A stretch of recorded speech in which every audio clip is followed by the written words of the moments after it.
Kia ora. This is just a quick vlog where I'm going to talk about Franz Kafka's Diaries. So, I'm 220 pages in, not including the introduction, and it's very good. So basically, it's just diaries that Franz Kafka wrote, and it meanders from spontaneous thoughts he's had to pieces of writing. Some of the pieces of writing have been published in other works, and it's just simultaneously it's a snapshot into Kafka's mind, but also into the life of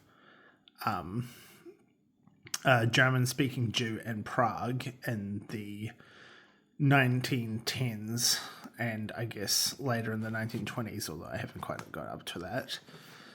It's very interesting because the things that Kafka thinks about and he writes down in his diaries aren't what you'd expect if you had only read, say, Metamorphosis and The Trial, because he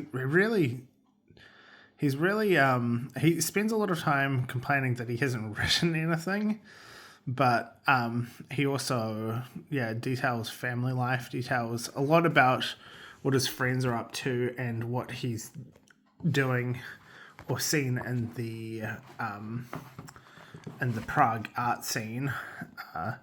He has a part where he's diarying about reading Goethe's diary, which is a little meta. It's just in general, it's just a very good book. It's very mind expanding, but not like not the diaries trying to be like particularly literary. It's just Franz Kafka's got a real way with words, and some of the sentences sort of trail on. There's missing punctuation and missing, like, capitals are lowercased, and all of that was preserved in this translation. I think this is a new translation. So this book was published in 2025, but I believe the first version of this manuscript was published, or of this edited version of this manuscript was published in translated version of this manuscript was published in 2004. So it's a recent book, and it says in the introduction that Franz Kafka's diaries were, when they were originally printed in German, which was the version that was subsequently translated into English and is all we had, was bowdlerized by the person who was in charge of Franz Kafka's manuscripts.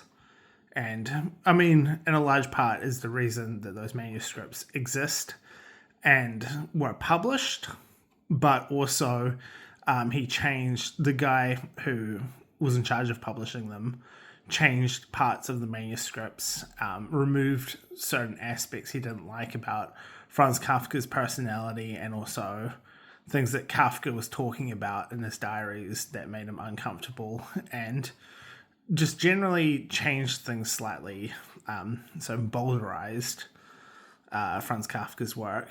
And admittedly, Franz Kafka, before his death, requested that all his manuscripts and diaries were burnt, which, fortunately for us, that request was denied, and that's the reason why we have these works.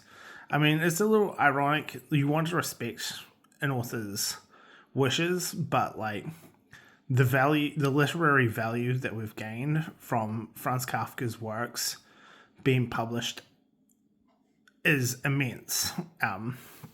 So fortunately that did not happen, but I mean, it's a bit of a what if scenario.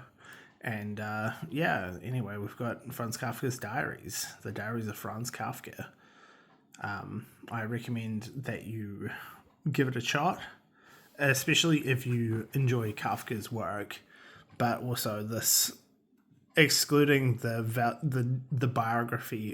biographical value of this work is just a good work of literature in its own right. I wouldn't, yeah, maybe it's something, it's sort of like Marcus Aurelius's Diaries, where, I mean, this is a lot more esoteric and meandering, but they, in terms of the literary value, you know, you get a very clear picture of the mental state of Kafka in a very unfiltered way, and you get a clear, like, look into the period from the eyes of someone living in it. And also just Kafka's writing, like, even when he writes about really random things, it has like a literary quality to it where it pulls you into his thinking and thought processes in a way that few other writers achieve consciously, whereas Franz Kafka does it unconsciously and is a great achievement of literature. So, yeah, anyway, I will see you in the next video, and hopefully I'll finish this soon, but it is quite a lot of book, so yeah, cheers.